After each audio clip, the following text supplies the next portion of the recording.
दोस्तों, महाभारत का युद्ध समाप्त होने के बाद बर्बरिक से पूछा गया, सूर्यपुत्र कर्ण, पितामह भीष्म, गुरु द्रोण, इनकी मौत किसके हाथों हुई और सूर्यपुत्र कर्ण और अर्जुन में कौन सबसे शक्तिशाली योद्धा था। तो आप यदि चैनल पर नए हैं तो प्लीज चैनल को सब्सक्राइब कर बेल आइकन ऑन कर दें।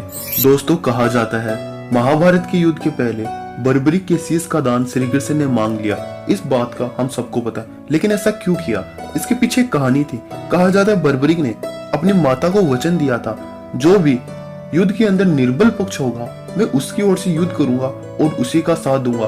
किंतु भगवान श्री कृष्ण जिसके साथ थे उनकी विजय निश्चित थी और भगवान श्री कृष्ण को इसी बात का भय था कि यदि बर्बरिक कौरवों की ओर से युद्ध करेंगे तो ये हमारे प्रति ही युद्ध में भाग नहीं ले सकेंगे। इसी कारण भगवान श्री कृष्ण ने उनसे उनके शीश का दान मांग ली। इसके पश्चात बर्बरिक श्री कृष्ण से कहते हैं, हे प्रभु, मैं इस युद्ध में भाग नहीं ले सकता, किंतु मैं इसे देखना अभी भी चाहता हूँ। इसीलिए भगवान श्री कृष्ण ने बर्बरिक को महाभारत की सबसे ऊंची चोटी पर बैठाकर एकमात्र महाभारत युद्ध का साक्षी बनाया।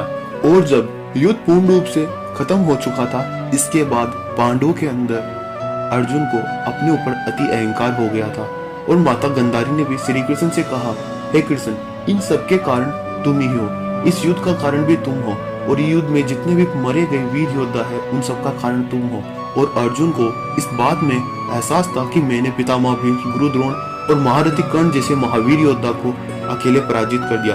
इन सब का सत्य से वाकिफ कराने के लिए श्री कृष्ण ने उन सबको बर्बरिक के समक्ष लेकर गए और वहां पर जाकर माता गंधारी कहती है, हे बर्बरिक, तुम बताओ, इस युद्ध का मुख्य कारण कृष्ण ही है, इसी के कारण सब घटा है ना। तब बर्बरिक कहते हैं, हाँ माता, ये बिल्कुल सत्य है, किंतु इनके सिवा मुझे युद्ध में कोई और दिखाई भी नहीं दिया। तब अर्जुन कहते हैं, बर्बरिक, तुम कैसी बात कर रहे हो, मैंने पितामह भीष्म, गुरु द्रोण और महाबली महारथी कर्ण का वध किया है।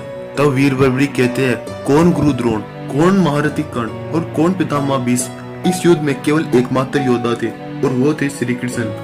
मैंने केवल श्री कृष्ण अर्थात त्रिलोकीनाथ को इस युद्ध में देखा, जिन्होंने हर एक योद्धा के घावों को अपने ऊपर सहन किया और पांडवों का मार्गदर्शन किया।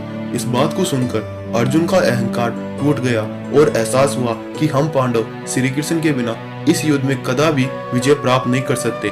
तो दोस्तों, अगर आपको हमारी स्टोरी पसंद आई है तो वीडियो को लाइक और प्लीज चैनल को सब्सक्राइब कर